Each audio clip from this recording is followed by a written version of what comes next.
Hello दोस्तों, मैं प्रदीप शुक्ला आपका स्टडी अड्डा में बहुत बहुत स्वागत करता हूं। उम्मीद करते हैं आप अच्छे होंगे, स्वस्थ होंगे और आपकी तैयारी, आपकी पढ़ाई बहुत ही बेहतरीन तरीके से चल रही होगी। तो आज मैं आपके लिए लेकर के हाजिर हूं CUET का प्रैक्टिस टेस्ट 15th नंबर का। अभी तक हम लोग जो है 14th प्रैक्टिस टेस्ट कंप्लीट कर चुके हैं, जिसमें हम लोगों ने रीजनिंग के हर एक प्रैक्टिस टेस्ट में 25 से 28 क्वेश्चन तक जो है दोनों पार्ट को मिला के, ठीक है ना, हम लोगों ने डिस्कस किए हैं। आपको जो भी प्रैक्टिस टेस्ट है वो दो पार्टों में मिलने वाला है। फर्स्ट पार्ट में 1-2 जो है 1-2 किसी में 14 क्वेश्चन मिलेंगे, किसी में 12 क्वेश्चन मिलेंगे, ठीक है ना। सेकेंड पार्ट में भी उसी के आगे अगर किसी में 12 है तो सेकेंड पार्ट में आपको 13 से मिल जाएंगे। तो टोटल जो है 25 या 28 क्वेश्चन हमने एक प्रैक्टिस टेस्ट में पूरा डिस्कस किया है। हर एक टॉपिक से हमने क्वेश्चन को लेने की कोशिश की है ताकि हर एक टॉपिक जो है आपका कंप्लीट हो क्वेश्चन के माध्यम से। तो आज की क्लास भी बहुत ही धमाकेदार क्लास होने वाली है। आज भी मैं आपके लिए बहुत ही धमाकेदार क्वेश्चन लेकर के हाजिर हूं। CUT का जो एग्जाम है वो आपका मई में होने वाला है, जिसमें आपका जर्नल टेस्ट का जो पार्ट रहेगा उसमें आपके 3 सब्जेक्ट आएंगे, मैथ, रीजनिंग एंड आपका जनरल नॉलेज, ठीक है ना। तो मैथ में 25 क्वेश्चन, रीजनिंग के 25 क्वेश्चन एंड जनरल नॉलेज के 25 क्वेश्चन पूछे जाएंगे। टोटल आपके 75 क्वेश्चन होंगे, जिसमें से आपको 60 क्वेश्चन करने होंगे 60 मिनट में। तो उसमें से आप 15 क्वेश्चन लेफ्ट कर सकते हैं, लेकिन उसमें से रीजनिंग का क्वेश्चन आपको लेफ्ट नहीं करना। रीजनिंग का एक भी क्वेश्चन आप लेफ्ट नहीं करेंगे। जितना मैंने आपको पढ़ाया है बस उतना आप पढ़ते चलिए।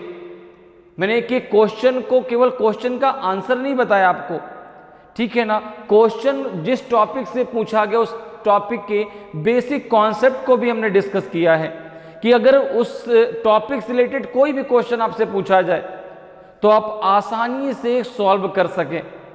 क्योंकि देखो, रीजनिंग की जब बात आती है ना तो रीजनिंग बहुत टफ नहीं है, ठीक है ना। रीजनिंग अगर कहें तो सब्जेक्ट नहीं है, बात सही है, बिल्कुल सही बात है भाई। रीजनिंग सब्जेक्ट है, रीजनिंग तो एक थिंकिंग है, एक लॉजिक है, जिसमें केवल आपका अगर कॉन्सेप्ट क्लियर है कि हमें करना कैसे है तो आप आसानी से कर सकते हैं, ठीक है ना। चाहे कोई भी टॉपिक आप उठा के देख लो, कोई भी टॉपिक आप लीजिए, कोई भी टॉपिक अगर आप पढ़ते तो आपको नहीं लगता कि हाँ यार ये मुझे पता नहीं, उसके बारे में आपको सब पता है। बस कॉन्सेप्ट क्लियर करना है कि करें कैसे इस टॉपिक को। चाहे कोई भी टॉपिक आपका रीजनिंग हो, चाहे रीजनिंग आपका वर्बल रीजनिंग हो, चाहे आपकी नॉन वर्बल रीजनिंग हो, ठीक है ना। नॉन वर्बल रीजनिंग को हम पिक्चर रीजनिंग भी कहते हैं। तो चाहे जिससे क्वेश्चन पूछा जाए, आपका अगर कॉन्सेप्ट क्लियर है तो आप हर एक क्वेश्चन को चुटकियों में उड़ा सकते हैं।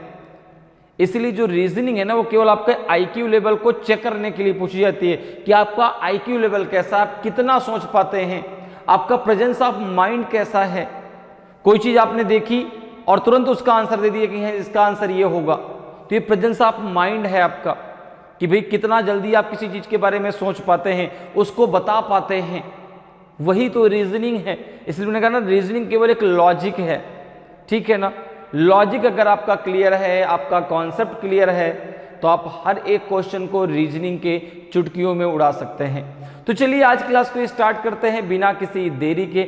आज की क्लास भी बहुत ही इंटरेस्टिंग क्लास होने वाली है। तो देखिए, आज की क्लास का जो है पहला क्वेश्चन है आपके सामने, जो आपका प्रैक्टिस टेस्ट 15th नंबर का है, उसका पहला क्वेश्चन है, फर्स्ट क्वेश्चन है ये। पहले क्वेश्चन को रीड कर लेते हैं। क्वेश्चन है कि select the related word from the given options. दिए गए विकल्पों में से संबंधित शब्द का चयन करें। अब देखिए, शब्द दिए गए आपके बर्ड्स, ऑर्निथोलॉजी, उसी प्रकार से एनिमल्स का रिलेशन किससे होगा। पक्षी का पक्षी विज्ञान से है तो पशु किससे होगा, बॉटनी से, वनस्पति विज्ञान से, कि फिलोलॉजी से, दर्शन शास्त्र से, कि जूलॉजी से, जीव विज्ञान से, कि सिस्मोलॉजी से, भूकंप विज्ञान से। तो अब देखो, ये जो क्वेश्चन आपसे पूछा गया, ये पूछा गया है आपसे जो है एनोलॉजी टॉपिक से। किस टॉपिक से, एनोलॉजी, ठीक है ना। एनोलॉजी टॉपिक की अगर हम बात करें तो इसको हम बोलते हैं एनोलॉजी टेस्ट, हिंदी में बोलते हैं इसको हम सादृश्यता परीक्षण। क्या बोलते हैं? सादृश्यता परीक्षण। इसमें हम 3 टाइप्स में पढ़ते हैं, 3 टाइप आपके होते हैं। पहला आपका वर्ड एनोलॉजी, शब्द सादृश्यता, दूसरा है नंबर एनोलॉजी, संख्या सादृश्यता, और तीसरा है आपका अल्फाबेट एनोलॉजी। ठीक है ना, अल्फाबेट एनोलॉजी अर्थात अक्षर सादृश्यता। ये क्वेश्चन आपका पूछा गया है वर्ड एनोलॉजी से अर्थात शब्द सादृश्यता से। अब इसमें क्या है कि दोनों तरफ के पलड़े बराबर होने चाहिए। एक तराजू है, तराजू में 2 पलड़े होते हैं, आपको पता है, ठीक है ना। दोनों पलड़े बराबर होने चाहिए। अगर इधर 1 kg है तो इधर भी 1 kg होना चाहिए, तभी तो पलड़े बराबर होंगे। तो वही चीज यहां पर भी है कि जो रिलेशन, जो कॉन्सेप्ट बर्ड्स का अनिर्थोलॉजी से है, जो रिलेशन बर्ड्स का अनिर्थोलॉजी से है, अर्थात जो कॉन्सेप्ट इधर लगेगा सेम वही कॉन्सेप्ट इधर भी लगना चाहिए, दोनों तरफ समानता होनी चाहिए। ठीक है, इस चीज को आपको ध्यान देना होता है इस टॉपिक में। अब जैसे अगर मैं देखूं तो भाई बर्ड्स का अनिर्थोलॉजी से क्या रिलेशन है, पक्षी का पक्षी विज्ञान से क्या रिलेशन है। तो आपने कहा कि बर्ड्स से रिलेटेड जितनी चीजें हैं उनका हम लोग इसमें क्या करते हैं, जो है अनिर्थोलॉजी में उनके बारे में हम लोग जो है क्या करते हैं, अध्ययन करते हैं। एक प्रकार से बर्ड्स के अध्ययन के विज्ञान को हम कहते हैं अनिर्थोलॉजी।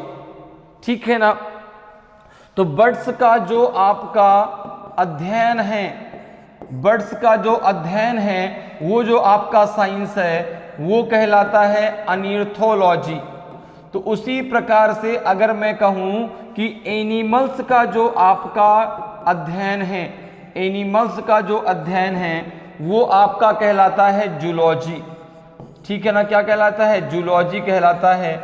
जो हम जानवरों के बारे में जो भी अध्ययन करते हैं उस साइंस को हम कहते हैं जूलॉजी अर्थात जीव विज्ञान। तो यहां पे आंसर क्या हो जाएगा? ऑप्शन सी आपका सही आंसर हो जाएगा। क्लियर है? समझ में आया कैसे? जो कॉन्सेप्ट इधर लगा सेम वही कॉन्सेप्ट इधर लगेगा। इस सिंबल का मतलब होता है इक्वल साइन, बराबर का चिन्ह। जो रिलेशन बर्ड्स का अनिर्थोलॉजी से है वही रिलेशन एनिमल्स का जो है जूलॉजी से है। क्लियर है? तो यहां पे आंसर क्या हो जाएगा? ऑप्शन सी आपका सही आंसर होगा। क्लियर? नेक्स्ट क्वेश्चन पे आते हैं। नेक्स्ट क्वेश्चन देखिए भाई, सेकंड क्वेश्चन पे आ गए हम लोग। सेकंड क्वेश्चन देखते हैं जरा भाई। सेकंड क्वेश्चन भी आपका एनोलॉजी से पूछा गया है, और ये जो क्वेश्चन है वो पूछा गया है नंबर एनोलॉजी से। किससे पूछा गया है? नंबर एनोलॉजी से। नंबर एनोलॉजी, ठीक है ना। अब देखो क्वेश्चन क्या कह रहा है। क्वेश्चन कह रहा है कि select the related number from the given options. दिए गए विकल्पों में से संबंधित संख्या का चयन करें। अब आपको यहां पर दिया गया कि 6 का रिलेशन 11 से, उसी प्रकार से 11 का रिलेशन किससे होगा? 6 से, 17 से, 21 से कि 30 से। तो भाई 6 से 11 तो 11 से 6 ये तो होगा नहीं भाई। जो कॉन्सेप्ट लगेगा दोनों में सेम लगेगा, पहली बात तो आपको ये याद रखना है। तो जो आपका अब 6 से 11 कैसे आया? क्या हम प्लस करें, मल्टीप्लाई करें, कुछ स्क्वायर करें, जो भी आप कर सकते हैं। ठीक है ना। जो मैथमेटिकल सारे ऑपरेशंस है, प्लस माइनस डिवीजन, ठीक है ना। अब जैसे अगर मैं यहां पे सिंपल सी एक बात करता हूं कि 6 से 11 लाने के सबसे पहले आसान तरीका क्या है? तो आपने कहा कि 6 में अगर मैं प्लस का 5 कर दूं तो ये 11 आ जाएगा। आपने कहा बिल्कुल। तो 11 में भी मुझे प्लस का 5 करना है। 11 में भी अगर प्लस का 5 मैं कर दिया तो यहाँ पे 16 आना चाहिए। अब क्या 16 ऑप्शन में है? क्या नहीं है? 16 ऑप्शन में है क्या? नहीं है। तो मेरा लॉजिक गलत है क्या? मेरा लॉजिक गलत नहीं है, लेकिन जो आंसर चाहिए उसके हिसाब से मेरा लॉजिक गलत है। क्योंकि और भी तो तरीके हो सकते हैं 6 से 11 को लाने के। उन तरीकों के बारे में अब मुझे सोचना है। इसलिए कभी कभी ऐसा होता है कि जो आप कॉन्सेप्ट सोच रहे होते हैं उसके अकॉर्डिंग आंसर नहीं होता। आपने ऑप्शन में देखा, आपने कहा नहीं ये क्वेश्चन गलत है। क्वेश्चन नहीं गलत है, जो कॉन्सेप्ट आप लगा रहे हैं वो गलत है। एग्जामिनर ने जो सोच के क्वेश्चन आपको दिया है वो कॉन्सेप्ट आपको यहां पर बताना है। इसलिए आप देखा होगा रीजनिंग के क्वेश्चन में कभी कोई क्लेम नहीं होता। क्यों? क्योंकि भाई कॉन्सेप्ट ही तो है, मैंने सोचा, जो मैंने सोचा उस कॉन्सेप्ट को आप पकड़ो कि मैंने क्या सोच के यहां पर इस क्वेश्चन को बनाया है। जैसे कि आपने कहा कि भाई 6 + 5 11 है, तो 11 + 5 16। अगर 16 ऑप्शन में होता तो आपका जो लॉजिक था बिल्कुल सही होता। अब 16 तो ऑप्शन में है नहीं, तो अब क्या करेंगे? तो आप कुछ और सोचते हैं, और हम क्या कर सकते हैं देखिए जरा। तो आपने कहा एक तरीका और है 6 से 11 लाने का। क्या है? अगर हम 6 में 2 का मल्टीप्लाई कर दें तो 6 2 जा कितना हो जाएगा 12, 12 - 1 कितना हो जाएगा 11। आपने कहा अब जरा यही सेम कॉन्सेप्ट आप किसमें 11 में लगा दीजिए। तो आपने कहा कि यहाँ पे 11 है, 11 में मल्टीप्लाई कर दो 2 का, 11 2 जा हो जाएगा 22, और 22 - 1 कर दो आ जाएगा 21। क्या 21 ऑप्शन में दिया गया है? बिल्कुल दिया गया है। तो ऑप्शन सी आपका सही आंसर हो जाएगा। ऑप्शन सी आपका सही आंसर हो जाएगा। क्लियर है? समझ में बात आई? हमने सबसे पहले पहला कॉन्सेप्ट लगाया जो सिंपल सा हमें दिख रहा था कि भाई 6 में +5 कर दें तो आपका 11 हो जाएगा, 11 में +5 करेंगे तो 16 आ जाएगा, लेकिन 16 ऑप्शन में नहीं था। फिर हमने दूसरा तरीका सोचा कि भाई अगर 6 में 2 का मल्टीप्लाई कर दें -1 तो भी 11 आ जाएगा। और जब वो कॉन्सेप्ट हमने लगाया कि 11 में 2 का मल्टीप्लाई कर दिया 1 माइनस तो 21 आ जाएगा। 21 देखो ऑप्शन में दिया गया है, वही आपका सही आंसर होगा। आंसर कोई एक ही होगा, ठीक है ना। 16 और 21 दोनों ऑप्शन में नहीं आएंगे, ठीक है। हाँ वो कभी अलग बात है कि भाई गलती से आ जाए, बात अलग है, लेकिन आपको जो है बहुत कम ही ऐसा मिलेगा, ठीक है। कोई एक ही ऑप्शन आपका होगा। तो यहाँ पे जैसे 21 दिया गया तो ऑप्शन सी आपका सही आंसर हो जाएगा। क्लियर? नेक्स्ट क्वेश्चन पे आते हैं। नेक्स्ट क्वेश्चन देखिए भाई, नेक्स्ट क्वेश्चन जरा समझते हैं। क्वेश्चन नंबर 3 पे आ गए हम लोग। क्वेश्चन नंबर 3 जो है, सबसे पहले क्वेश्चन रीड कर लेते हैं। और क्वेश्चन आपको इंग्लिश और हिंदी दोनों में मिलने वाला है, ठीक है ना। सबसे अच्छी बात आपके लिए कि इंग्लिश और हिंदी दोनों में है। ऐसा नहीं कि इंग्लिश में ही है या केवल हिंदी में ही, ऐसा नहीं।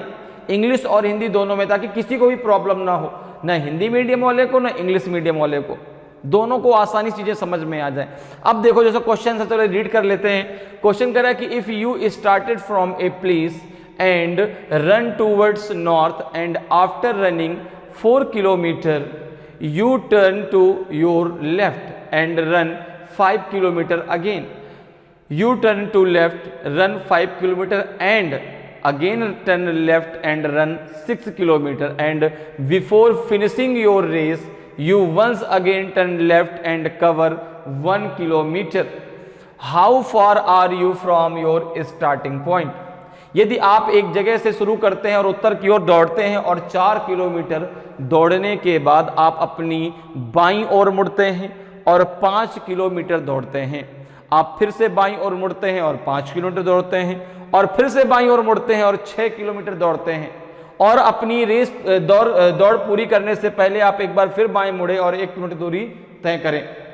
तो अब आप शुरुआती बिंदु से कितनी दूर हैं बताइए, ये आपको बताना है। ये क्वेश्चन आपसे पूछा गया है डायरेक्शन टेस्ट से, अर्थात दिशा परीक्षण से। तो सबसे पहले अगर हम डायरेक्शन टेस्ट की बात करते हैं तो 4 डायरेक्शन आपकी मेन होती हैं, east, west, north and south. अब देखो जैसे ही बात डायरेक्शन की, डायरेक्शन के बारे में सब कोई जानता है, आप जानते हैं, मैं सब कोई जानता है डायरेक्शन के बारे में। अब यहां पर क्या है, हमें डायरेक्शन में 2 चीज जाननी होती है जो हमारे लिए बहुत इंपॉर्टेंट है, एक एंगल और दूसरा है कि लेफ्ट कैसे मुड़ेंगे, राइट कैसे मुड़ेंगे। तो अगर हम बात करें रीजनिंग की तो हम टोटल 8 डायरेक्शनों के बारे में चर्चा करते हैं, 4 जो आपकी मेन डायरेक्शन है और 4 आपकी मिडिल डायरेक्शन। अब अगर डायरेक्शन को ड्रॉ करने की बात आती है तो हम यहां पर इस प्रकार से डायरेक्शन को ड्रॉ करते हैं, ठीक है ना। जब भी आप कॉपी में कहीं भी ड्रॉ करो इस प्रकार से ड्रॉ करते हो, ठीक है ना, इस प्रकार से, ठीक है, इस प्रकार से ड्रॉ करते हैं। देखो ऊपर की तरफ क्या होता है आपका नॉर्थ, ठीक है, नीचे की तरफ क्या होता है आपका साउथ, इधर होता है आपका ईस्ट और इधर होता है आपका जो है ये होता है आपका वेस्ट, ठीक है ना। और जो ये दो डायरेक्शन आपस में मिलती है तो ये पूरा जो एंगल है ना ये 90 डिग्री का होता है, ये भी पूरा एंगल 90 डिग्री का, ये भी आपका जो है एंगल 90 डिग्री का और ये भी एंगल आपका 90 डिग्री का। तो ये जो पूरा का पूरा सर्कल है वो 360 डिग्री का होता है। तो अगर यहां पर एक बात आपसे कही जाए कि एक व्यक्ति का चेहरा साउथ में है और उसको 360 डिग्री घुमा दिया जाए, चाहे क्लॉकवाइज चाहे एंटी क्लॉकवाइज, अब उसका चेहरा कहाँ होगा, तो फिर से नॉर्थ साउथ में ही होगा। क्लियर है। तो ये पूरा का पूरा सर्कल 360 डिग्री का होता है। नॉर्थ ईस्ट जब मिलेंगे तो 90 डिग्री का एंगल बनाएंगे, जब साउथ ईस्ट मिलेंगे तो ये भी 90 डिग्री, जब साउथ वेस्ट मिलेंगे तो ये भी 90 डिग्री और जब नॉर्थ वेस्ट मिलेंगे तो ये भी जो है 90 डिग्री का एंगल बनाएंगे।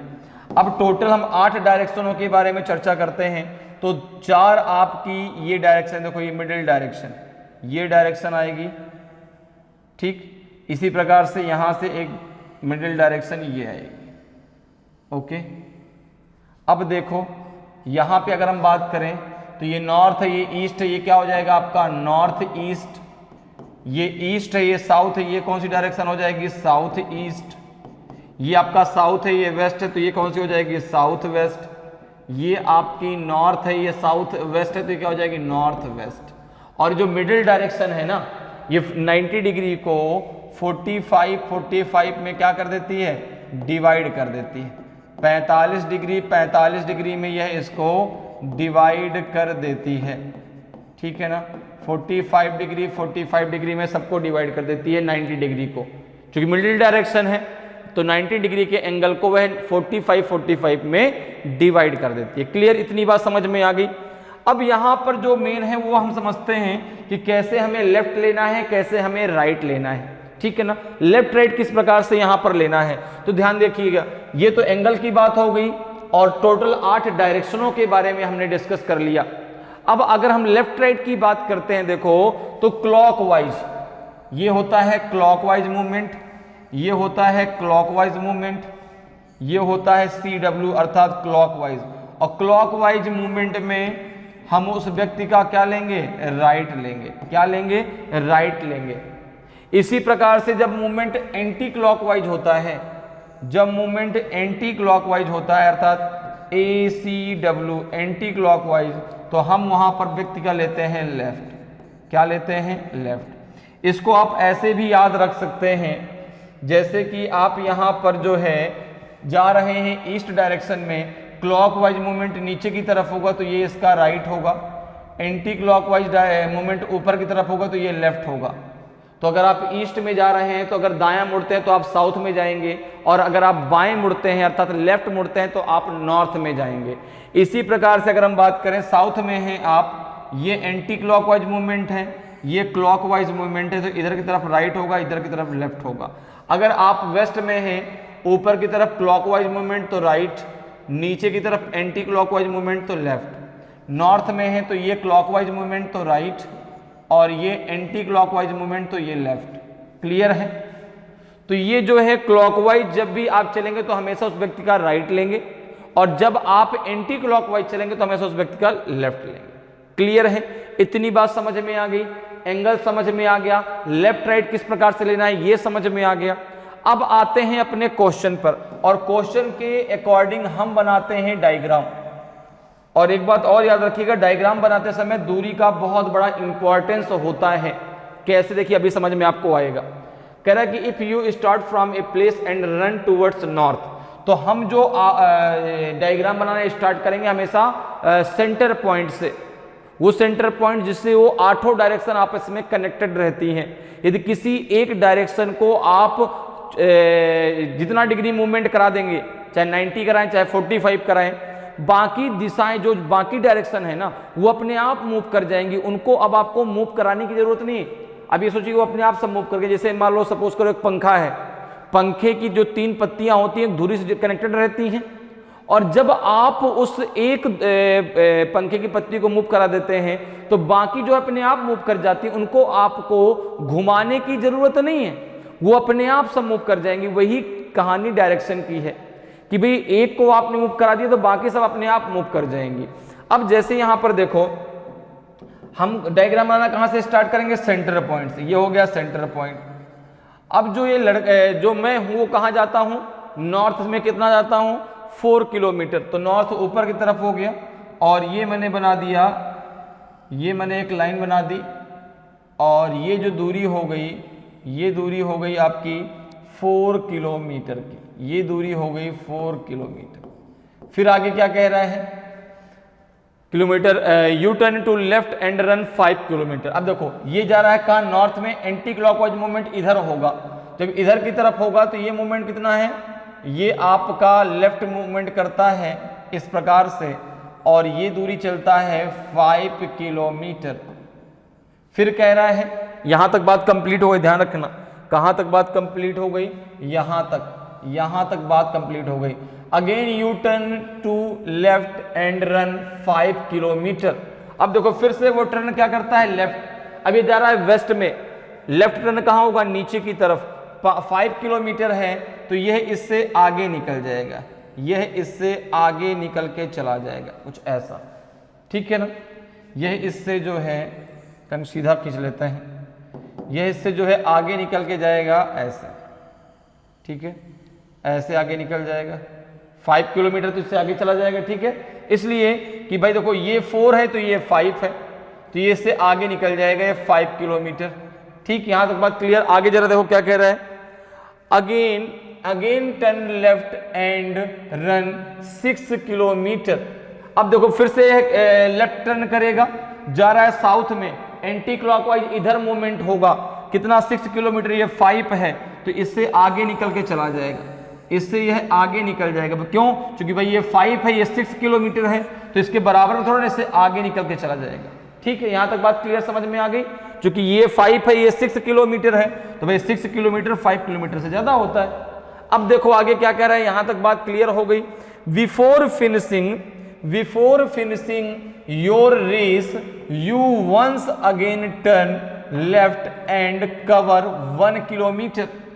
अब देखो यहां से फिर आप एक बार फिर से टर्न लेफ्ट करते हैं, टर्न जो है आपको लेफ्ट लेना है।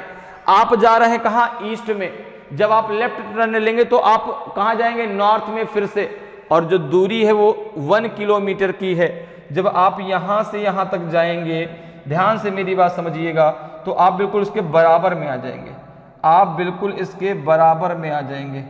सर बराबर में क्यों आ जाएंगे, क्योंकि भाई देखो 1 किलोमीटर की ही तो कमी थी।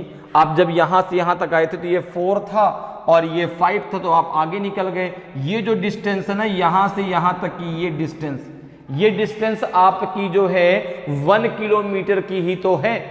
और जब आप 1 किलोमीटर फिर से लेफ्ट में चले गए तो अब आप बिल्कुल बराबर में खड़े हो गए। आप बिल्कुल यहां से जो है बिल्कुल बराबर में आ गए, बिल्कुल बराबर में आके खड़े हो गए। क्यों, क्योंकि ये दूरी आपने कवर कर ली। भाई ये दूरी कम पड़ रही थी, आप फिर से चले गए 1 किलोमीटर, तो बिल्कुल जाके उसके बराबर में खड़े हो गए। अब आपसे क्वेश्चन कह रहा है कि अब आप अपने शुरुआती बिंदु से कितनी दूर हैं।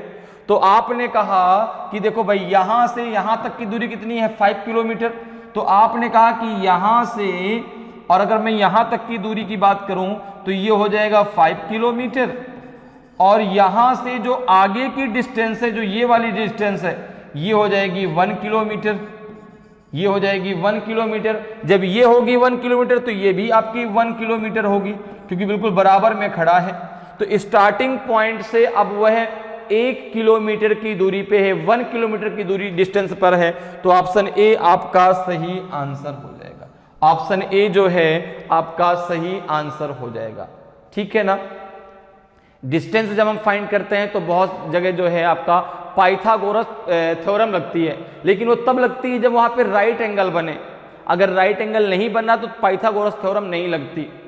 तो जरूरी नहीं कि हर डायग्राम में राइट एंगल बने, जहां पर बनेगा वहां पे हम पाइथागोरस थ्योरम लगाएंगे, जहां पर राइट एंगल नहीं बनेगा वहां पे पाइथागोरस थ्योरम नहीं लगानी, ठीक है। जैसे यहां पे देखिए राइट एंगल बना क्या, नहीं बना, डायरेक्ट आंसर आ गया। तो यहां पे आंसर हो जाएगा जो है 1 किलोमीटर, वह अपने स्टार्टिंग पॉइंट से 1 किलोमीटर की दूरी पर है। ऑप्शन ए आपका सही आंसर हो जाएगा।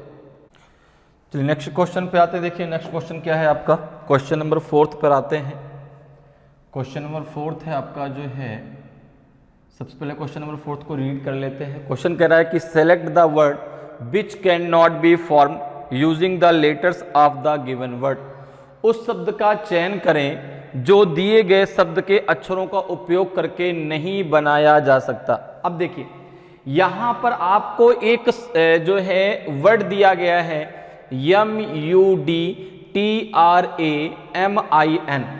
अब आपको बताना है कि ऑप्शन में जो 4 वर्ड दिए गए हैं कौन सा ऐसा आपका वर्ड है जो इसके अल्फाबेट का यूज करके नहीं बनाया जा सकता।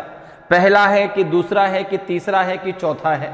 तो अब यहां पर देखिए, यहां पर जो आपको करना क्या है कि इसमें इस वर्ड में जो भी अल्फाबेट यूज हुआ है, ठीक है ना, जो भी अल्फाबेट यूज हुआ है वो जितनी बार आया है, ठीक है ना, उससे ज्यादा बार उसका यूज जो है आप किसी भी वर्ड में नहीं कर सकते। जो वर्ड आप बनाएंगे, ठीक है ना, उससे कम बार हो सकता है, जितनी बार वो आया है उतनी बार हो सकता है, लेकिन उससे ज्यादा बार नहीं हो सकता। अगर ज्यादा बार आप करेंगे तो फिर वो वर्ड नहीं बनेगा। क्लियर है? सिंपल सा इसका लॉजिक है। पहली बात भाई, एक ऐसा वर्ड जो कि इसमें हो ही ना वो वर्ड नहीं बन सकता। जो अल्फाबेट इसमें यूज ही ना हुआ हो, वो अल्फाबेट जिसमें आया हो वो वर्ड नहीं बन सकता।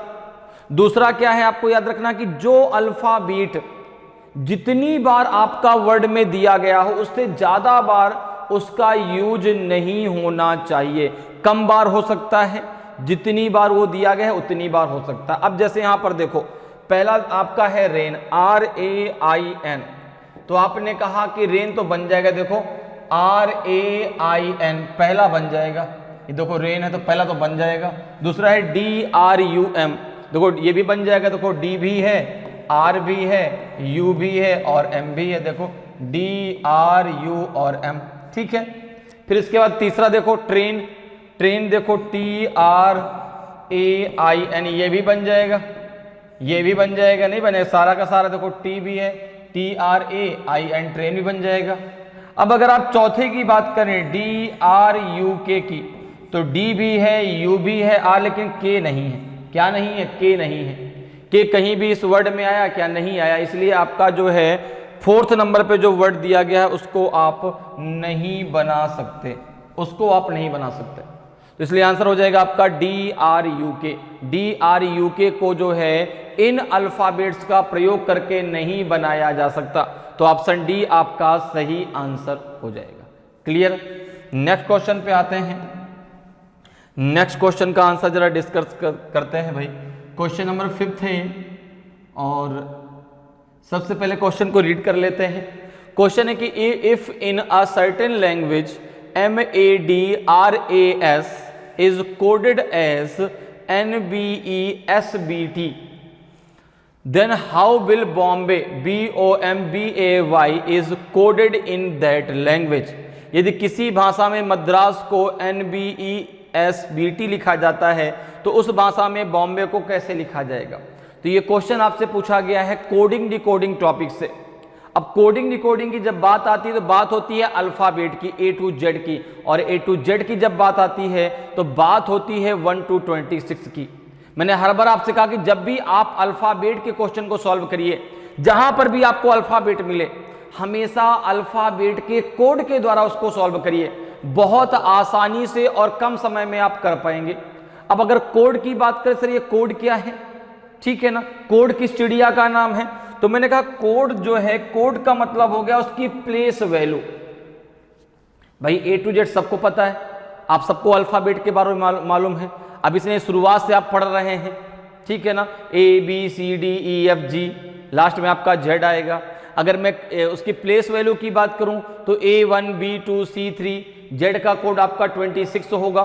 अब आपको सीक्वेंस में तो याद है, आप काउंट कर लेंगे, लेकिन अब आपको रैंडम भी याद रखना है। अगर कोई कहता है Q तो आप बोलेंगे 17, कोई कहता है आपका P तो आप बोलेंगे 16, कोई कहता है U तो आप बोलेंगे 21, कोई कहता है T तो आप बोलेंगे 20, किसी ने बोला G तो आप कहेंगे 7, किसी ने कहा K तो आप कहेंगे 11। रैंडम में भी आपको याद करने हैं। कैसे? क्या रट्टा मारेंगे क्या? नहीं।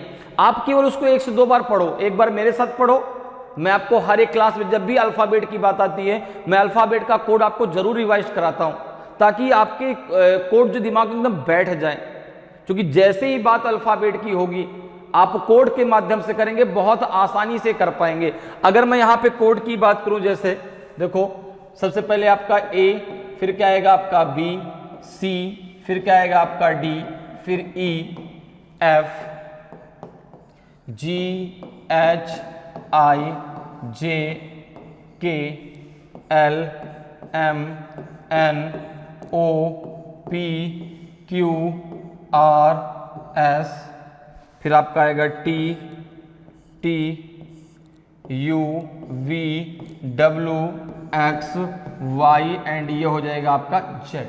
ओके, अब जरा देखो इनके कोड की बात कर लेते हैं। देखो तो A1, B2, C3, D4, E5, F6, G7, H8, I9, J10, K11, L12, M13, N14, O15, P16, Q17, R18, S19, फिर आपका जो है T20, U21, V22, W23, X24, Y25 and Z हो जाएगा 26।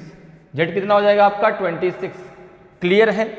अब ये कोड जो है देखो कहां से स्टार्ट हुए, A से 1 से कहां तक पहुंचे 26 तक। अब आपको ये रैंडम में भी याद रखने हैं, ठीक है ना। आप दिन में इनको 2 बार पढ़िए, अपने आप सारे कोड याद हो जाएंगे, अपने आप सारे याद हो जाएंगे आपको। तो अब यहां पर देखो कुछ फार्मूले भी होते हैं, जैसे आपका इजोटी भी होता है, EJOTY, जहां पे हम 5 के डिफरेंस पे अल्फाबेट को लेते हैं। और एक आपका सिप्लोरॉक्स होता है, CFILORU एंड X, जहां पे हम 3 के डिफरेंस पे अल्फाबेट को लेते हैं। लेकिन मेरा मानना है कि आप इन फार्मूले के उसमें ना रहो, आप ऐसे याद रखो कि हाँ आपको याद हो जाए, ताकि आप आसानी से कर पाएंगे। तो अब देखो इन कोड के माध्यम से कितनी आसानी से आप इस क्वेश्चन को सॉल्व कर सकते हैं। तो कोडिंग डिकोडिंग का मेन कॉन्सेप्ट क्या होता है, अल्फाबेट का कोड के आधार पे आप करते हैं ना अगर, तो बहुत आसानी से हो पाएगा। कैसे देखो, अब यहां पर देखो मद्रास को इसमें डिकोड कर दिया गया NBESBT में। यहां से आपको एक मेथड मिलेगा, किस आधार पे डिकोड किया गया, कुछ प्लस किया गया, कुछ माइनस किया गया, या उसका अपोजिट रखा गया। जैसे बात मैं अपोजिट की अगर करूं तो भाई आपके टोटल अल्फाबेट होते हैं A to Z अर्थात 1 to 26। अल्फाबेट 2 पार्ट में डिवाइड हो जाती है। फर्स्ट पार्ट होता है आपका A से M और सेकेंड पार्ट होता है आपका N से Z। किसी भी चीज को 2 भागों में डिवाइड करने के लिए 2 से भाग दे दो, 2 से आपने भाग दिया, 13 इधर आ गया, 13 इधर आ गया, तो 1 to A to M इधर हो गया और N to Z इधर हो गया। अब देखो यहां पर जो है फर्स्ट पार्ट सेकेंड पार्ट के और सेकेंड पार्ट फर्स्ट पार्ट के अपोजिट होता है, ठीक है ना।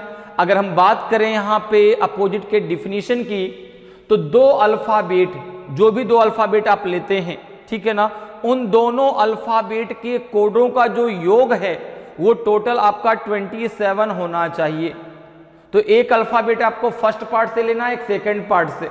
फर्स्ट पार्ट से शुरुआत से लेना है, सेकेंड पार्ट से लास्ट से लेना है। जैसे फर्स्ट पार्ट से आपने ए लिया, सेकेंड पार्ट से आपने जेड लिया।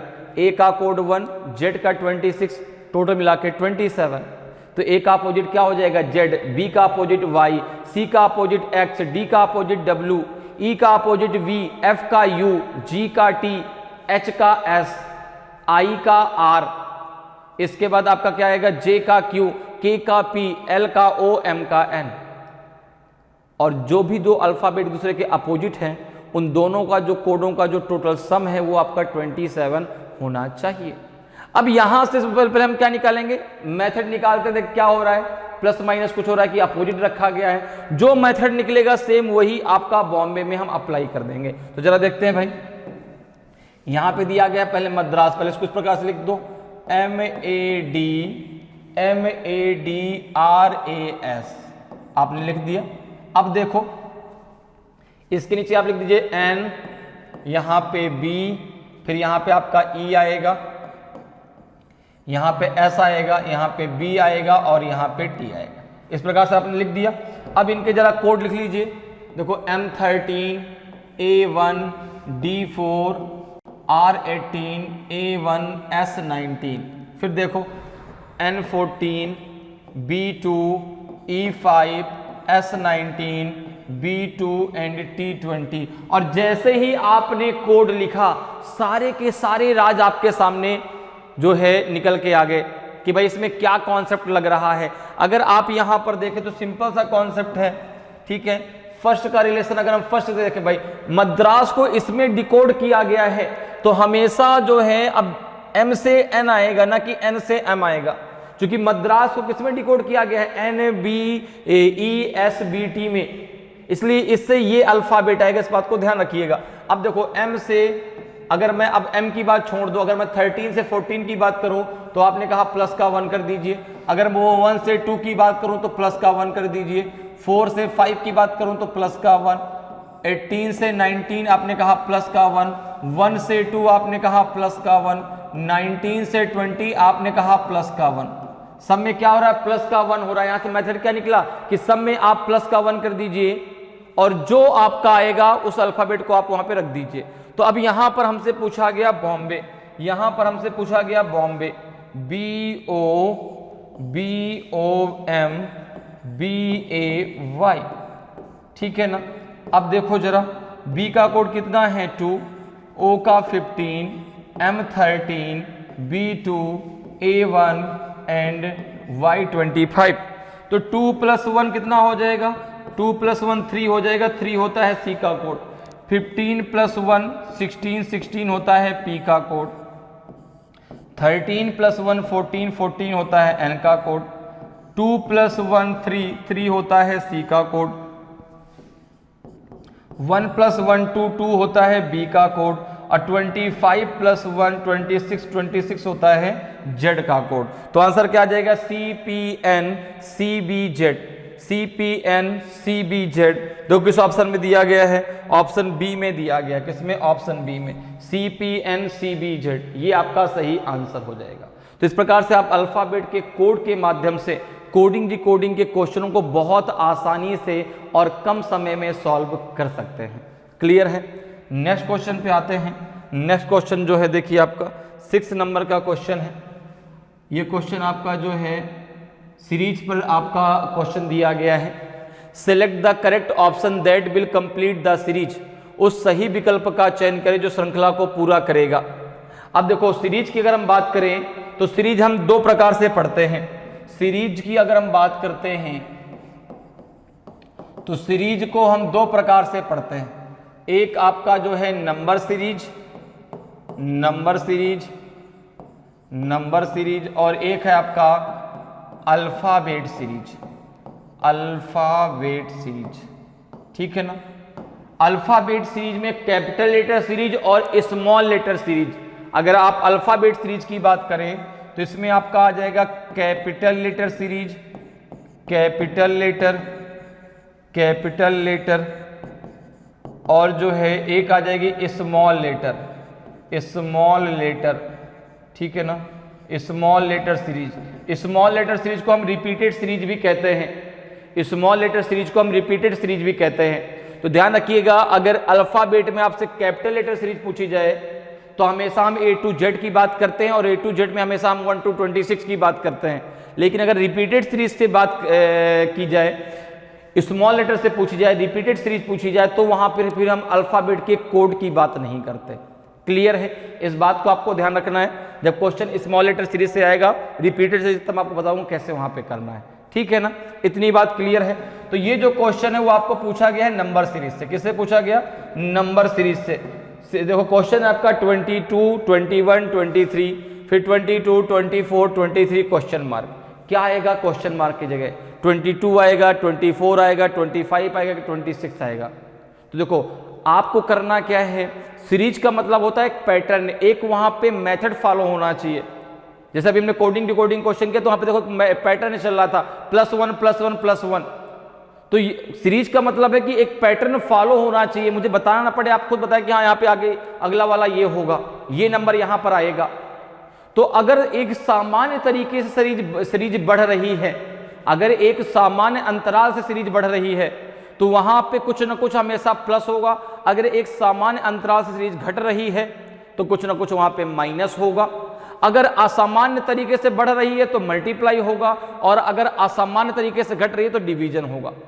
ये कुछ रूल हैं जिनको आप वहां पर जो है ध्यान में रख करके और क्वेश्चन को सॉल्व कर सकते हैं। बाकी सीरीज का कोई एक रूल नहीं होता, ठीक है ना। सीरीज में जो है कोई भी आप भी कॉन्सेप्ट बना सकते हैं, आप भी रूल बना सकते हैं, ठीक है ना। क्योंकि सीरीज का कोई मतलब नहीं यही एक रूल है तो ऐसा नहीं। अब जैसे यहाँ पे अगर हम देखें तो जितने भी आपको यहाँ पे नंबर्स दिए गए हैं सीरीज में, इनके भी ज्यादा डिफरेंस नहीं है। सीरीज एक ही आसपास के नंबरों पे घूम रही है। अब अगर मैं यहाँ पे देखूं तो 22 दिया गया है, 22 के बाद फिर क्या आ गया 21, फिर क्या दिया गया 23, फिर क्या दिया गया 22, फिर क्या दिया गया 24, फिर क्या दिया गया 23। यहाँ पर क्या आएगा आपको बताना है। अगर आप यहाँ पे देखो तो देखो दो आपकी सीरीजें चल रही है। पहली सीरीज क्या देखो, अगर आप यहाँ पे देखो तो आपको दो सीरीज दिख रही है। देखो एक ये 23 प्लस का 22 प्लस का 1 23, 23 प्लस का 1 24 और 24 प्लस का 1 हो जाएगा 25। तो यहाँ पे आ जाएगा आपका 25 देखो ऑप्शन में भी दिया गया। एक सीरीज देखो ये भी है 21 प्लस 1 22, 22 प्लस 1 23। अगर नेक्स्ट पूछा जाता तो आपका 24 आता। तो यहाँ पे आंसर आ जाएगा आपका ऑप्शन सी आपका सही आंसर हो जाएगा। यहाँ पे 25 आएगा। क्लियर है। नेक्स्ट क्वेश्चन पे आते हैं। देखिए नेक्स्ट क्वेश्चन है आपका जो है 7th नंबर का क्वेश्चन है, और ये क्वेश्चन आपका पूछा गया है डाइस टॉपिक से। किससे पूछा गया है? डाइस टॉपिक से। In the question the figure is folded to form a dice, choose from the option the dice that can be formed by folding the given figure. प्रश्न में आकृति को मोड़कर एक पासा बनाया गया है। विकल्पों में से वह पासा चुनिए जो दी गई आकृति को मोड़कर बनाया जा सकता है।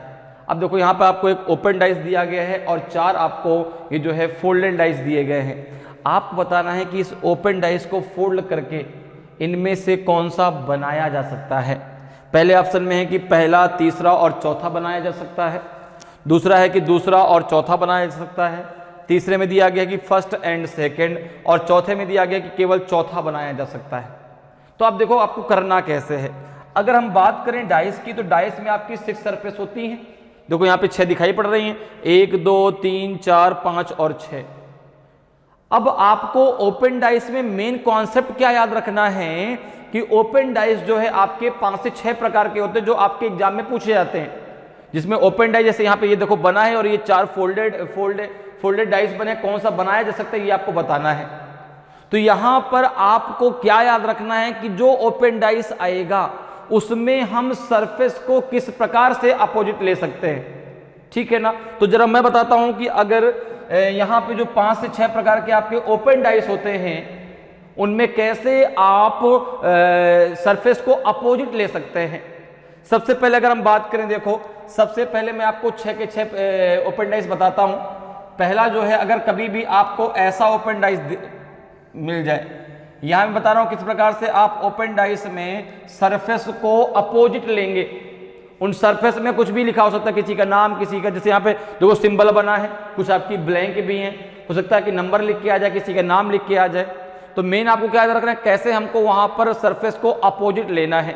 क्योंकि मेन कॉन्सेप्ट यहाँ पर क्या लगता है, जब फोल्ड किया जाता है तो जो अंक या जो सिंबल जिसके विपरीत में होगा वह डाइस जो जिसके विपरीत में होगा वो उसके बगल में नहीं होना चाहिए। अगर उसके बगल में वो है तो फिर वो डाइस आप नहीं बना सकते। क्लियर। जैसे देखो अगर कभी इस प्रकार से आपको ओपन डाइस मिलता है, कभी भी इस प्रकार से ओपन डाइस मिलता है, तो यहाँ पे आप किस प्रकार से इसको अपोजिट लेंगे। इस सतह के अपोजिट ये सतह, इसके अपोजिट ये सतह और इसके अपोजिट ये सतह।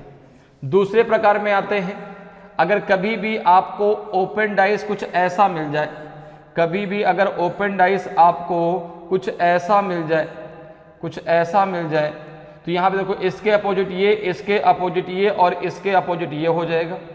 तीसरे प्रकार में आते हैं, अगर कभी भी आपको ओपन डाइस कुछ ऐसा मिले, ओपन डाइस कुछ ऐसा मिल जाए 1 2 3 4, ये जो है ऐसा और ये ऐसा, ठीक है ना। तो यहाँ पर देखो इसका अपोजिट ये, इसका अपोजिट ये और इसका अपोजिट ये। देखो ये इधर भी हो सकता है, ये इधर भी हो सकता है, ये इधर ऊपर भी हो सकता है, ये इधर नीचे भी, जैसे ऐसे भी हो सकता है। देखो चौथे प्रकार की अगर मैं बात करूं, अगर आपको ऐसा ओपन डाइस मिल जाए तो बिल्कुल उसमें घबराने की बात नहीं है कि सर ये तो आपने बताया ही नहीं।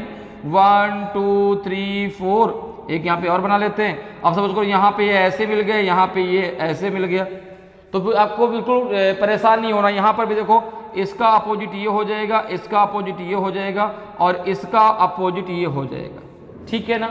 तो ये चाहे इधर लगा हो चाहे इधर लगा हो, तरीका दोनों का सेम है, ठीक है ना। लेफ्ट राइट में कोई डिफरेंस नहीं पड़ने वाला।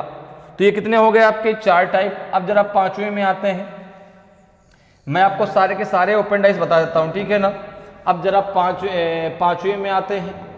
पांचवा है कि अगर आपको ओपन डाइस कुछ ऐसा मिल जाए, अगर आपको ओपन डाइस ऐसा मिल जाए 1 2 3 4 5 एंड ये हो जाएगा आपका 6।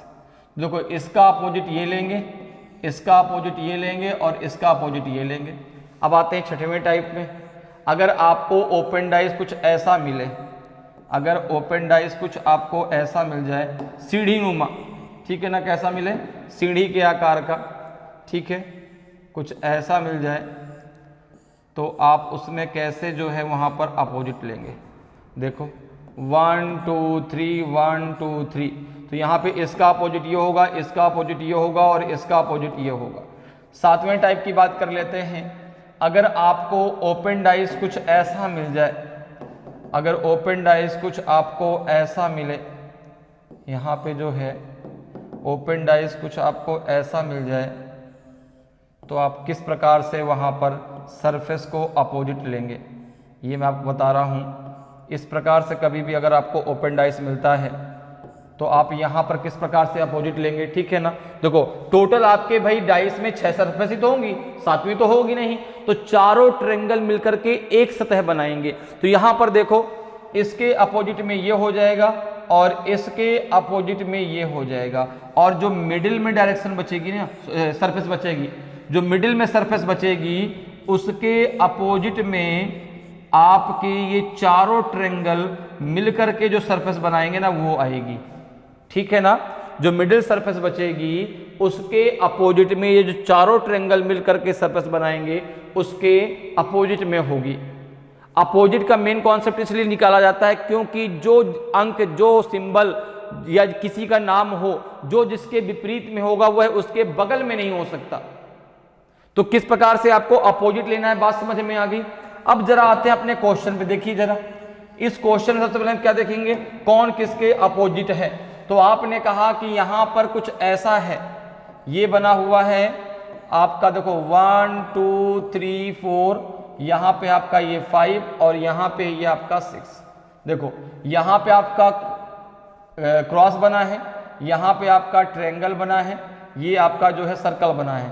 तो यहां पर देखो अगर मैं बात करूं तो इसके अपोजिट में ये आएगा, इसके अपोजिट में ये आएगा और इसके अपोजिट में ये आएगा। इसका मतलब ये हो गया कि क्रॉस के अपोजिट में सर्कल होगा तो सर्कल के अपोजिट में क्रॉस होगा, ठीक है ना। दूसरा ट्रायंगल के अपोजिट में ब्लैंक सरफेस होगी तो ब्लैंक सरफेस के अपोजिट में ट्रायंगल होगा, ठीक है ना। और दो ब्लैंक सरफेस एक दूसरे के अपोजिट होंगी, दो ब्लैंक सरफेस एक दूसरे के अपोजिट होंगी। पहला देखिए, क्या पहला बन सकता है? आपने कहा नहीं, पहला तो नहीं बन सकता। क्यों? क्योंकि इस क्रॉस के अपोजिट में, इस क्रॉस के अपोजिट में सर्कल है और जो जिसके अपोजिट में होता है उसके बगल में नहीं होना चाहिए। यहां पे देखो इसके जस्ट बगल में रखा है, इसलिए ये नहीं बन सकता। सेकंड जरा देखो, आपने कहा सेकंड भी नहीं बन सकता, थर्ड भी नहीं बन सकता, तो केवल फोर्थ आपका बन सकता है। तो आंसर डी आपका सही आंसर होगा। अब आप कहेंगे सर यहां पे ट्रायंगल के अपोजिट में ब्लैंक वाली सरफेस है, ट्रायंगल के अपोजिट में ब्लैंक सरफेस है, यहां पे तो ऊपर ब्लैंक सरफेस रखी, फिर ये कैसे बन सकता है?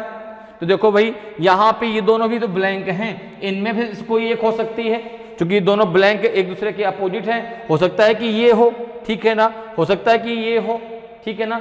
तो भाई मे भी बन सकता है, यहां पे आपसे ये पूछ रहा है, तो बिल्कुल इनमें से कोई एक हो सकती है, बिल्कुल हो सकती है, इसलिए ऑप्शन डी आपका सही आंसर हो जाएगा। बाकी ये तीनों इसलिए नहीं बन सकते जो दो भाई क्रॉस के अपोजिट में ब्लैंक सर्कल है वो यहाँ पर भी है तो इसके बगल में, इसलिए नहीं बन सकता, ये भी नहीं बन सकता, ये भी नहीं, केवल आंसर क्या आ जाएगा आपका फोर्थ बन सकता। तो ऑप्शन डी आपका सही आंसर हो जाएगा। क्लियर है। नेक्स्ट क्वेश्चन पे आते हैं। नेक्स्ट क्वेश्चन देखिए 8th नंबर का क्वेश्चन है आपका। 8th नंबर क्वेश्चन आपका सिलोगिज्म से पूछा गया है। इसको हम स्टेटमेंट एंड कंक्लूजन भी कहते हैं। क्वेश्चन क्या है, consider the given statement to be true and decide which of the given conclusion can definitely be drawn from the given statement. दिए गए कथन को सत्य माने और तय करें कि दिए गए कथन में से कौन सा निष्कर्ष निश्चित रूप से निकाला जा सकता है। अब देखो यहाँ पे स्टेटमेंट दिया गया है पहला आपका, सम पेपर्स आर नोट्स, कुछ पेपर नोट हैं। अच्छा ये दूसरा यहाँ से आना चाहिए, कोई दिक्कत नहीं, ये यहाँ से है, दूसरा यहाँ पर आएगा, ठीक है ना। दूसरा आपका है सम नोट्स आर डॉक्यूमेंट्स, कुछ नोट दस्तावेज हैं। अब यहाँ पे आपका कंक्लूजन दिया गया है, ध्यान रखना ये दूसरा है, ठीक है ना, ठीक है। अब कंक्लूजन पहला है आपका सम नोट्स आर पेपर्स, कुछ नोट पेपर हैं।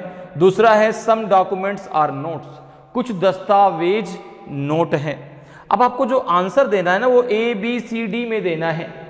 ए कब देना है, both first and second follow, तो आंसर ए दीजिए, अर्थात पहला और दूसरा दोनों अनुसरण करते तो आंसर ए दीजिए। बी कब देना है, ओनली सेकंड फॉलो, केवल दूसरा अनुसरण करता तो आंसर बी दीजिए। सी कब देना है, neither first nor second follow, ना तो पहला ना तो दूसरा अनुसरण करता तो आंसर सी दीजिए।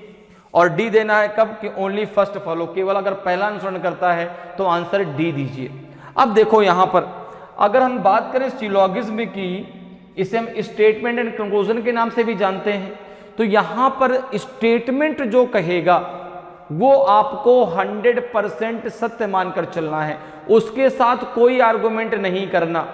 वो जो कहेगा उसको आपको 100% सत्य मानना है, अर्थात इसमें जो है स्टेटमेंट राजा है, जो कहेगा जो आदेश देगा वो हमें आपको सबको मानना पड़ेगा, ठीक है ना। अब जो कंक्लूजन निकलेगा ना वो भी आपका 100% सही होना चाहिए। तो भाई स्टेटमेंट जितनी जानकारी आपको देगा वो तो आपके लिए 100% है, और जितनी जो जानकारी आपको नहीं पता, जिसके बारे में आप नहीं जानते, वो मे भी तो हो सकता है लेकिन 100% नहीं हो सकता। और पॉसिबिलिटी में और 100% सही होने में दोनों में डिफरेंस है। भाई हो सकता है ऐसा हो जाए, जैसे एक बात समझो, आप एग्जाम की तैयारी कर रहे हैं, अब आपके दिमाग में बात चले कि भाई मेरा जो है इतना स्कोर हो जाएगा, इतना स्कोर मे बी में है। अब रिजल्ट जब आया आपको उतना स्कोर हो गया, तो वो क्या हो गया, वो 100% हो गया कि हाँ भाई मैंने जो है कहा था कि मेरे जो है 100 में से 90 आएंगे, 90 आ गए, तो वो क्या हो गया, वो 100%। अभी आप मे बी में हैं कि हाँ ऐसा हो जाएगा, तो क्या वो 100% हो सकता, हो भी सकता है, नहीं भी हो सकता, दोनों चीजें हैं ना। तो वही चीज यहां पर भी है, भाई जो स्टेटमेंट कह रहा है आपसे वो तो आपके लिए 100% है, जितनी जानकारी उसने दी, जो जानकारी उसने नहीं दी वो आपके लिए मे बी है। अब जैसे हम यहां पर आते हैं, सबसे पहले जो है स्टेटमेंट के थ्रू हम डायग्राम बनाते हैं। अब डायग्राम, अगर डायग्राम की हम बात करें तो देखो आपके इस सिलोगिज्म टॉपिक में 3 आपके वर्ड मेन होते हैं, एक आपका सम, एक आपका ऑल और एक आपका नो। अगर हम डायग्राम की बात करें, जैसे मैं स्टेटमेंट के थ्रू आपको डायग्राम बनाना सिखाता हूं, जैसे कह दिया जाए सम CRD, सम CRD। अब इसके लिए डायग्राम देखो कैसे बनेगा, ये हो जाएगा C और ये हो जाएगा D। सम CRD, कुछ CD हैं तो कुछ के लिए इस प्रकार से आप डायग्राम बनाएंगे। दूसरा जैसे कह दिया जाए स्टेटमेंट, इसी में ये स्टेटमेंट कह दिया गया कि ऑल CRD, ठीक है ना, सभी CD हैं, तो ये हो गया C और ये हो गया D, सभी CD हैं, ऑल CRD। तो ऑल के लिए इस प्रकार से डायग्राम बनेगा। अगर यही स्टेटमेंट ऐसा कह दिया जाए कि नो CRD, कोई भी C क्या नहीं है, D नहीं है, तो देखो भाई जब कोई C D नहीं है तो कोई D C नहीं है, ठीक है ना। तो सम के लिए इस प्रकार से डायग्राम बनेगा, सम CRD, तो सम DRC, भाई कुछ C D हैं तो कुछ D C है, ये आपको 100% पता है, डायग्राम भी आपका कह रहा है। ऑल CRD, सभी C D हैं, तो सभी C D हैं तो कुछ C भी D होंगे, ठीक है ना। तो इसमें ध्यान रखना है कि जो छोटा सर्कल होता है, इसको आप ऐसे याद रख सकते हैं, जो छोटा सर्कल होता है वो बड़े सर्कल में सम और ऑल दोनों आता है। अर्थात अगर मैं कहूं सम CRD तो भी सही होगा इसमें कंक्लूजन के तहत, और ऑल CRD ये भी सही है। लेकिन जो बड़ा सर्कल है वो छोटे सर्कल में सम पार्ट आता है, ऑल नहीं आता। अगर मैं कहूं कि ऑल DRC गलत है, सम DRC ये सही होगा।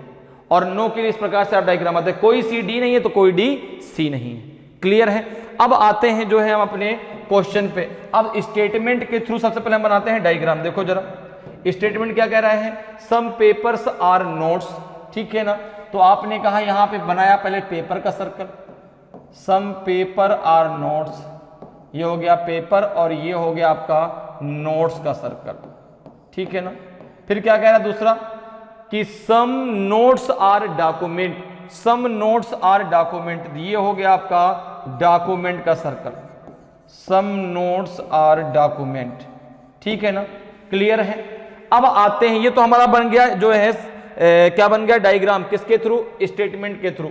अब दो स्टेटमेंट दिए गए फर्स्ट एंड सेकेंड। देखो फर्स्ट कंक्लूजन क्या है, सम नोट्स आर पेपर, बिल्कुल सही है, बिल्कुल सही है भाई। सम पेपर आर नोट्स, तो सम नोट्स आर पेपर बिल्कुल सही है। तो पहला कंक्लूजन आपका बिल्कुल सही है कि कुछ पेपर नोट है तो कुछ नोट पेपर है। अब दूसरा देखो क्या कह रहा है कि some documents are note, some documents are note, ये भी आपका सही है, ये भी आपका सही है कि भाई कुछ नोट डॉक्यूमेंट है तो कुछ डॉक्यूमेंट नोट्स है। तो दूसरा भी आपका क्या है, सही है। तो पहला और दूसरा दोनों सही है, तो ऑप्शन ए आपका सही आंसर हो जाएगा। Both first and second follow, पहला और दूसरा दोनों अनुसरण करते हैं, तो ऑप्शन ए आपका सही आंसर हो जाएगा। क्लियर है। नेक्स्ट क्वेश्चन पे आते हैं।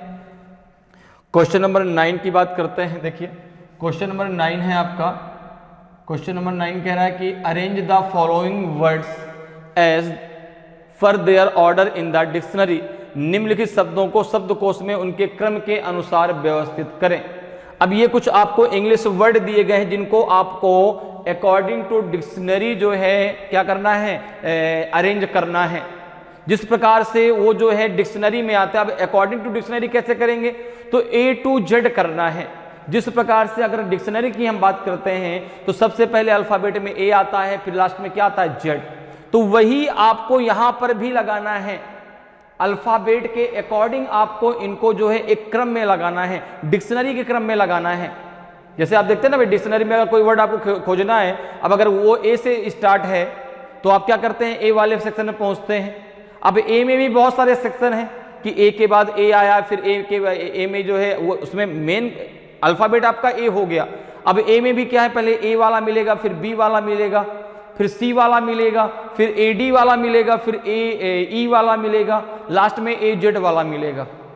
तो वहां पर भी वही क्रम चल रहा है। तो यहां पर जो भी आपको वर्ड दिया गया है तो उस वर्ड का अर्थ निकाल के अनर्थ नहीं करना कि नहीं सर इनका अर्थ निकाल के हम लगा देंगे, नहीं, अर्थ निकालना ही नहीं है, ठीक है ना। क्वेश्चन आपसे साफ कह रहा है कि शब्दकोश के अनुसार, ठीक है ना, ऑर्डर इन द डिक्शनरी, और डिक्शनरी का मतलब होता है A to Z। तो देखो यहां पे पहला वर्ड क्या दिया गया है, GARRULOUS दिया गया है, दूसरा है GUEST दिया गया है, तीसरा है GARLAND दिया गया है, चौथा आपका GASEOUS दिया गया है, और चौथा है आपका GIGANTIC दिया गया है। तो अब देखो जरा, और ये इनका क्रम दिया गया कि किस क्रम में ये लगाए जाएंगे। ये जो इसका क्रम है ये 4 2 1 3 5, ये इनके इस नंबर के आधार पे दिया गया है। कौन पहले पे आएगा, कौन दूसरे पे आएगा, कौन तीसरे पे, कौन चौथे पे, कौन सबसे लास्ट में जाएगा। तो देखो जरा कैसे इन क्वेश्चनों को हम सॉल्व कर सकते हैं। देखो यहाँ पे पहला जो वर्ड दिया गया वो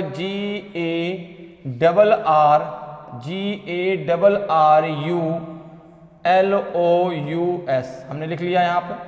दूसरा वर्ड है GUEST, ठीक है ना। तीसरा वर्ड है GARLAND, ठीक है ना। चौथा है आपका GASEOUS, और चौथा है, पांचवा है आपका GIGANTIC। अब देखो जरा समझिए इसको, ये पहला है, ये दूसरा है, ये तीसरा है, ये चौथा आपका वर्ड है और ये पांचवा है। अब यहां पर जरा देखो, सबसे पहले सब इन पांचों वर्डों में सबसे पहले कॉमन क्या है, तो आपने कहा कि कॉमन सब में केवल जी है। देखो सब में पहला जो वर्ड आपका जी है वो कॉमन है। अब जी के जरा आगे बढ़ो, क्या है, देखो यहाँ पे ए है, यहाँ पे यू है, यहाँ पे ए, यहाँ पे ए, यहाँ पे आई। तीन अल्फाबेट आपको मिले अलग अलग। एक तो आपको क्या मिला ए, दूसरा आपको क्या मिला यू, और तीसरा आपको क्या मिला आई। देखो ए मिला, ए तीन में आया है, एक में यू है, एक में आई है। अब जरा मुझे बताएं कि ए यू आई में पहले कौन आता है, तो आप कहेंगे कि पहले क्या आएगा, ए, पहले आपका ए आएगा, फिर आपका यू आएगा, फिर आपका आई आएगा, फिर आपका क्या आएगा, आई, और सबसे लास्ट में क्या आ जाएगा, यू। अब देखो एक चीज जरा समझो, ए कितने में है, ए तीन में है, यहां पर ए है, यहां पर ए है, यहां पर ए है, तो ये शुरुआत में पहले, दूसरे और तीसरे में तीनों वर्ड आएंगे। कौन आएगा अभी इसको क्लियर करना होगा, क्योंकि तीनों में ए है। अब इसके बाद चौथे नंबर पे कौन जाएगा, तो आई, क्योंकि आई सिंगल में है, तो ये तो आपका फोर्थ में हो गया, ये आपका फोर्थ नंबर पे हो गया। यू एक में ही है, तो ये आपका फिफ्थ नंबर पे हो गया, क्योंकि सबसे लास्ट में यू आएगा। अब शुरुआत में ए आएगा, ए इन तीनों में है। अब इसमें भी हमें देखना पड़ेगा कि भाई इनमें कौन सा पहले में आएगा, तो अब उसको कैसे देखेंगे, तो ए के हम आगे बढ़ते हैं। जब ए के आगे आप देखेंगे, देखो तो ए के आगे यहाँ पे क्या है, आर है, यहाँ पे आर है, यहाँ पे आपका एस है, यहाँ पे क्या है आपका आर, यहाँ भी आर, यहाँ पे एस। तो अब दो वर्ड आपको मिले, एक मिला आर, एक मिला आर और एक मिला एस, ठीक है ना। तो ये इसी क्रम में आएंगे, पहले आर आएगा फिर एस आएगा। तो यस तो केवल एक में है, देखो आर दो में है, यस एक में है, तो पहले आर आएगा, तो ये आ जाएगा आपका थर्ड नंबर पे, ये आ जाएगा थर्ड पे। ये फर्स्ट और सेकंड में इनमें दो कोई एक होगा। देखो आर के आगे बढ़ो, आर के आगे यहाँ पे आर है, आर के आगे यहाँ पे एल है, यहाँ पे आर के आगे क्या है, आर, यहाँ पे आर के आगे क्या है, एल, तो एल पहले आएगा, आर बाद में आएगा, तो ये आ जाएगा आपका फर्स्ट नंबर पे और ये आ जाएगा आपका सेकंड नंबर पे। ये क्या आ जाएगा आपका सेकंड नंबर पे। तो इसका लॉजिकल सीक्वेंस क्या बनेगा, सबसे पहले आएगा थ्री, थ्री के बाद फिर क्या आ जाएगा आपका फर्स्ट, फर्स्ट के बाद फिर क्या आ जाएगा आपका फोर्थ, फोर्थ के बाद फिर क्या आ जाएगा आपका फिफ्थ, और सबसे लास्ट में आ जाएगा आपका सेकंड। तो ये इसका लॉजिकल सीक्वेंस बनेगा 3 1 4 5 2। तो ऑप्शन डी आपका सही आंसर हो जाएगा, ऑप्शन डी आपका सही आंसर हो जाएगा। 3 1 4 5 2 ये आपका इसका सही लॉजिकल सीक्वेंस होगा। क्लियर है। नेक्स्ट क्वेश्चन पे आते हैं। नेक्स्ट क्वेश्चन देखिए जरा भाई, क्वेश्चन नंबर 10 है आपका। क्वेश्चन पूछा गया है लॉजिकल वेन डायग्राम से, ठीक है ना। किस टॉपिक से पूछा गया, लॉजिकल वेन डायग्राम, ठीक है, तार्किक वेन आरेख। तार्किक वेन आरेख में दो प्रकार से क्वेश्चन पूछे जाते हैं।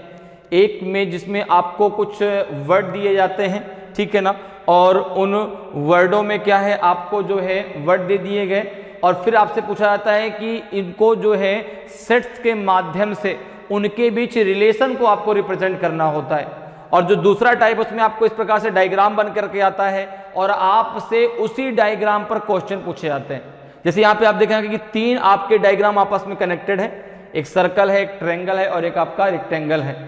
तीनों अलग अलग फील्ड को रिप्रेजेंट करते हैं। कोई जो है साइकिट्रिस्ट को रिप्रेजेंट करता है, कोई जो है सोशल वर्कर्स को रिप्रेजेंट करता है, कोई जो है क्लिनिकल साइकोलॉजिस्ट को रिप्रेजेंट करता है। तो अब यहां पर देखो क्वेश्चन क्या कह रहा है कि in the given figure which letter represent psychiatrist who are clinical psychologist but not psychiatric social workers.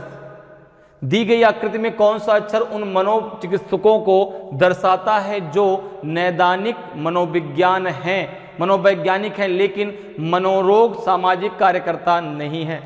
तो साइकेट्रिक सोशल वर्कर को कौन रिप्रेजेंट करता है, पूरा का पूरा जो है ये रेक्टेंगल। अब जिसमें भी आपका नॉट लग गया, जिसमें भी आपका नॉट लग गया उसके अंदर का एक भी आप अल्फाबेट नहीं ले सकते। बात मेरी समझिएगा। उसने कहा कि but not psychiatric social workers, तो जब नॉट किसके साथ में लग गया, साइकेट्रिक सोशल वर्कर के साथ में, तो अब आपका आंसर ई एफ एच और बी तो होगा ही नहीं। EHFB तो होगा ही नहीं, अर्थात ये नहीं होगा, E नहीं होगा, H नहीं होगा, F नहीं होगा, आंसर केवल G होगा। ठीक है ना। अब क्वेश्चन देखो क्या पूछ रहा है, जरा क्वेश्चन को पढ़ लो क्या कह रहा है कि in the given figure which letter represent psychiatric who are clinical psychologist but not psychiatric social workers. तो आपने कहा कि वह जो है क्लिनिकल साइकोलॉजिस्ट तो हो और आपका साइकेट्रिक हो, लेकिन वो आपका सोशल वर्कर नहीं होना चाहिए। जो साइकेट्रिक है आपका, वो सोशल वर्कर नहीं होना चाहिए।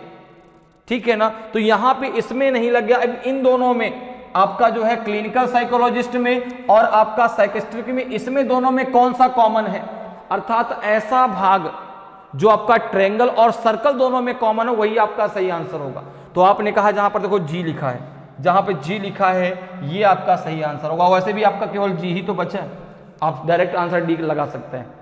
ठीक है ना। क्योंकि यहां पर देखो जो आपका साइकेट्रिक सोशल वर्कर है, ठीक है ना, उसमें आपका क्या लगा है, नॉट लगा है। और ये जो साइकेट्रिक्स हैं, इनमें आपका बताना है कि भाई कितने ऐसे जो है चिकित्सक हैं जो कि जो है क्लिनिकल साइकोलॉजिस्ट भी हैं, लेकिन जो है वो जो है मनोरोग सामाजिक कार्यकर्ता नहीं है। इसलिए इसमें नहीं लग गए, तो इसके अंदर कोई भी अल्फाबेट आप नहीं ले सकते। तो आंसर क्या हो जाएगा आपका, जी जो है सही आंसर हो जाएगा। क्लियर है। यहाँ पे हर एक अल्फाबेट अलग अलग फील्ड को रिप्रेजेंट करता है। डी केवल क्लिनिकल साइकोलॉजिस्ट को रिप्रेजेंट करता है, बी केवल साइकेट्रिक सोशल वर्कर को रिप्रेजेंट करता है ओनली। ठीक है ना। सी केवल साइकेट्रिक्स को रिप्रेजेंट करता है, जी किन को रिप्रेजेंट करता है, ऐसे आपके क्लिनिकल साइकोलॉजिस्ट जो आपके क्या हो, साइकेट्रिक्स भी हो, ठीक है ना, उनको रिप्रेजेंट करता है। ई जो है ऐसे साइकेट्रिक सोशल वर्कर्स को रिप्रेजेंट करता है जो कि आपके साइकेट्रिक्स भी हैं। ठीक है ना।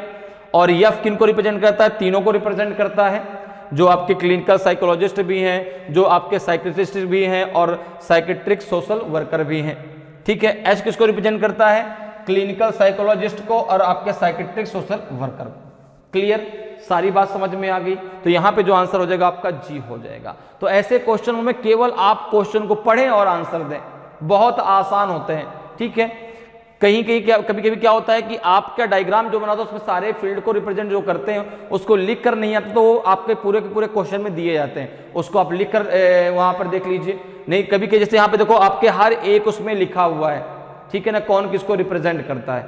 अगर नहीं लिखा होगा तो आपके क्वेश्चन में दिया गया होगा कि कौन सा डायग्राम किसको रिप्रेजेंट करता है। क्लियर। नेक्स्ट क्वेश्चन पे आते हैं, क्वेश्चन नंबर 11 पे।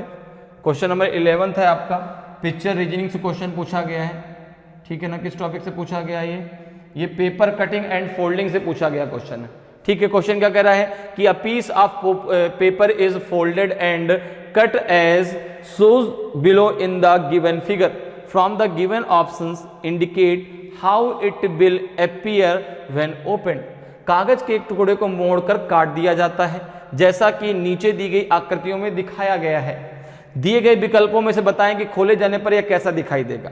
अब देखो यहां पे जो डॉट है और जो एरो है वो आपको ये बताता है कि किस प्रकार से पेपर को फोल्ड किया गया और किस प्रकार से पेपर को कट कर दिया गया।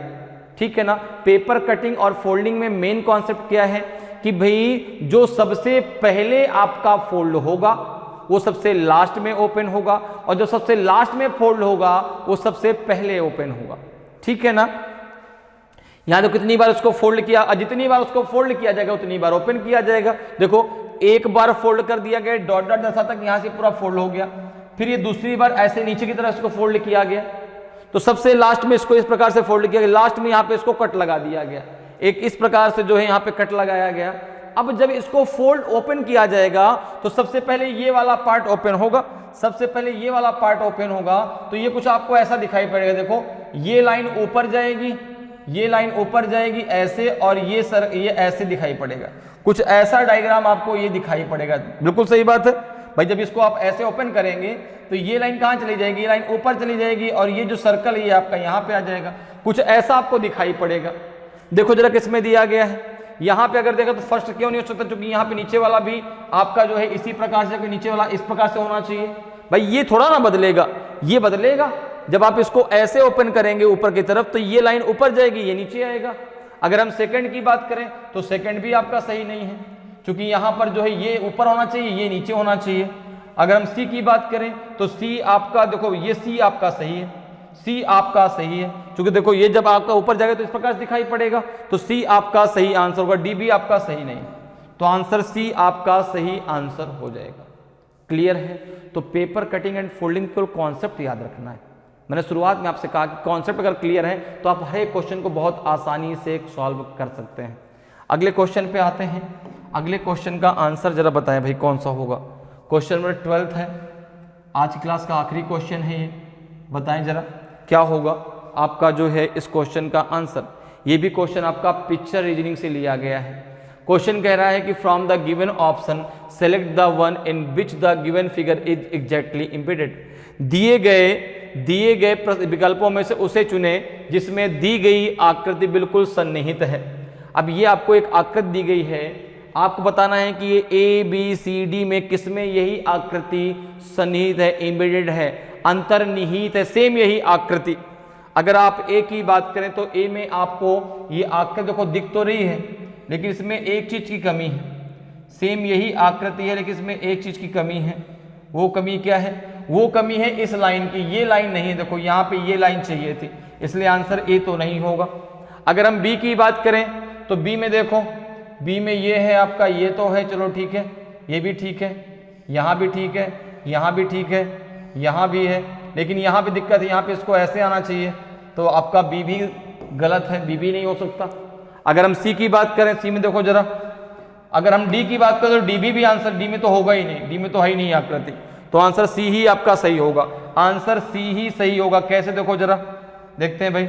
यहाँ पे अगर इसको ऐसे बना लें, इस प्रकार से आ गए, ठीक है ना, इस प्रकार से यहाँ पे ले लो, तो आपने कहा कि इसको यहाँ पर यहाँ तक ले लेते हैं। देखो यहाँ तक, यहाँ से ऐसे ले लिया, इसके बाद यहाँ से इसको ऐसे ले लो, फिर इसको यहाँ से ले लो, फिर यहाँ से, ठीक है ना, फिर यहाँ तक आप जाओ, नहीं यहाँ तक आ जाओ, ये यहाँ तक आ जाएगा, फिर यहाँ से ये देखो ऐसे बन जाएगा, ठीक है ना, यहाँ तक, फिर ये ऐसे और फिर ये ऐसे बन जाएगा, ये आकृति यहाँ पर मिल जाएगी।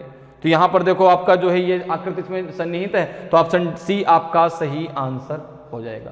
तो इस प्रकार से आप बहुत आसानी से और कम समय में रीजनिंग के क्वेश्चनों को सॉल्व कर सकते हैं। उम्मीद करते हैं कि आज क्लास आपको बहुत अच्छे से समझ में आई होगी। अगर आज की क्लास आपको अच्छी लगी हो, आज का वीडियो आपको अच्छा लगा हो और अभी तक आपने वीडियो को लाइक नहीं किया तो वीडियो को लाइक जरूर करें।